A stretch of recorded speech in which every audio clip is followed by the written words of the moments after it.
శ్రీ సరస్వతి నమ, శ్రీ గురుభ్యో నమ. భాగవతం సత్సంగంలో భాగంగా యథాతథంగా చెప్పుకున్నాం. ఇందులో భాగంగా నిన్నటి వరకు 9 స్కందాలు పూర్తి చేసి 10వ స్కందాన్ని 37 భాగాలుగా చెప్పుకున్నాం. ఈ రోజున 38వ భాగం చెప్పుకునే ముందు వ్యాసుల వారిని ప్రార్థన చేసుకున్నాం. వ్యాసాయ వ్యాసరూపాయ విష్ణువే నమో why బ్రహ్మణదేవ వశిష్ఠాయ Namo. సన్నాంజనేయ Swamy Maharaj key Jaya. సమర్థద్గురు Sainath Maharaj key జయ. ఈ దేవాలయ క్షేత్రపాలకుడు ఆంజనేయ స్వామి మనల్ని రక్షించుగాక, జ్ఞానాన్ని ఇచ్చుగాక. తథాపి దేవా సపత్యాన్నోపేక్ష ఇతి మన్మహే తతస్తన్మూలఖననే నియుంక్ష్వాస్మాన్ అనుప్రత. మంత్రాంగం చేస్తున్నాడు కంసుడితోటి కంసుడి మంత్రులు. ఇప్పుడే రామాయణంలో చెప్పుకున్నాం, రాముడి దశరథ మహారాజు యొక్క మంత్రులు ఎంత గొప్పవాళ్ళు, దానికి ఎంత వ్యతిరేకులు అనమాట ఈ కంసుని మంత్రులందరూ. కంసుడు ధర్మ మార్గంలో పయనించాలని చూశాడు పాపం, వాడిని మళ్ళీ అధర్మ మార్గంలో పయనించేటట్టుగా చేస్తున్నారు. దేవతలు మనకు దాయాదులు అంతే కదా, దేవతలు రాక్షసులు ఇద్దరు కూడాను ఒకే తండ్రికి పుట్టినవాడు. తల్లులు వేరు, దితి అతిథి, అంతేగాని తండ్రి ఒకడే. కాబట్టి చెప్తున్నారు దేవతలు మనము దేవతలం జ్ఞాతులం. కాబట్టి జ్ఞాతుల్ని ఎప్పుడు కూడా ఉపేక్షించకూడదు, కనుక వారిని సమూలంగా సంహరించాలి. మేము నీకు నమ్మిన బంట్లం కాబట్టి వారిని హతమార్చడం కోసం మమ్మల్ని నువ్వు ఆజ్ఞాపించు రాజా.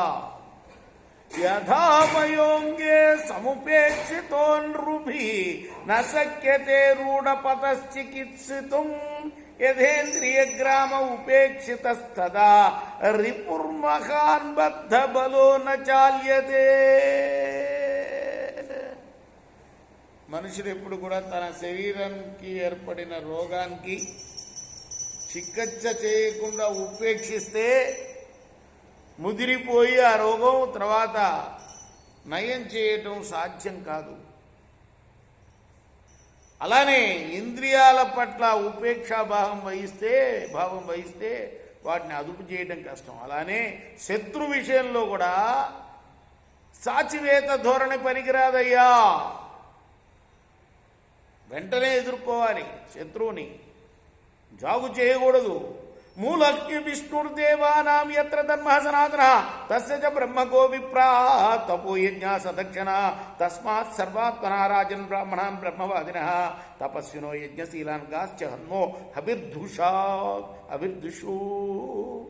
సమస్త దేవతలకు కూడా మూల పురుషుడు విష్ణువు. సనాతన ధర్మం వర్ధిల్లుతుండే చోట అతడు నివసిస్తూ ఉంటారు.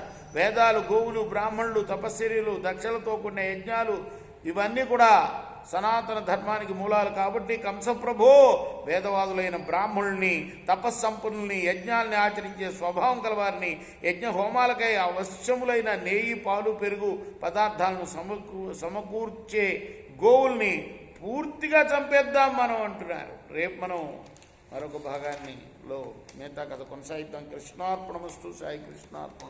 శ్రీ సజ్జానంద సద్గురు సాయినాథ్ మహారాజ్ की जय. చేకోరా హారతి గో సద్గురునాథ దేవ సాయినాథ. పాంచభౌతిక తత్వములనే హారతులు తుమ్రా నిర్గుణమ్మ స్థితి వీడి ఎట్లి ఆకారం పొందితివో సాయిరాం. సర్వం నుండి నీవే ఇంక ఉండివి తల్లివలే. రజోతమో సత్వం నుండి మాయిడి జనించే బాబా మాయిడి జనించే. ఆ మాయ నుండి వేరే మాయ ఏ తిరిగి వచ్చే. సప్త సాగరాలు నీకు క్రీడారంగములు బాబా క్రీడారంగములు. నీ లీలాతన విస్తారణకే విశ్వం సృష్ట్యాయే. బ్రహ్మాండముల రచన మాకు ఎలా చూపేవు బాబా ఎలా చూపేవు. తుకారామే కృపారుడంటూ సాయిని కీర్తించే. చేకోరా హారతి ఇదిగో సద్గురునాథ దేవ సాయినాథ. పాంచభౌతిక తత్వములనే హారతులు తుమ్రా.